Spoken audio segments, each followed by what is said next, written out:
Jail থেকে এসে যেই ধরনের মানে একটা ধর্ম নিয়ে নাটক শুরু করছে, এটা তো আসলে ঠিক না। এটা হচ্ছে তার ইমেজ ঠিক করার জন্য এরকম ধর্মকে টেনে নিয়ে আসতেছে। এখন আপনারাই বলেন, সে ধর্মকে টেনে নিয়ে এসে মিডিয়ার সামনে একটার পর একটা ইন্টারভিউ দিয়েই যাচ্ছে, নাটক লিখেছে, সিনেমা লিখেছে, সে সামনে মিডিয়ায় কাজ করবে। তাহলে আল্লাহ তাকে কি ধরনের আসলে পথ দেখালো, এটা হচ্ছে আমার কোয়েশ্চেন।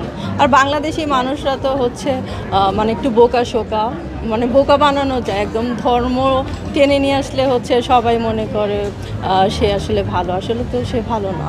তার হচ্ছে ডাবল ফেস, তার মুখে একরকম মনে একরকম, আসলে মনে সিনেমা চলে। আর সে সব সময় হচ্ছে আমাকে টেনে মানে ইন্টারভিউর মধ্যে আমাকে টেনে নিয়ে আসে। তো আমি এটা হচ্ছে চাই না সে কোনো ইন্টারভিউতে আমাকে নিয়ে কোনো কথা বলুক। আর যদি এরকম কোনো কথা বলে তাহলে আমি মামলা করে দিব তার নামে। আমি চাই না আসলে সে আমাকে নিয়ে কথা বলুক, আমার ছেলেকে নিয়ে কথা বলুক, এটা আসলে আমি চাচ্ছি না।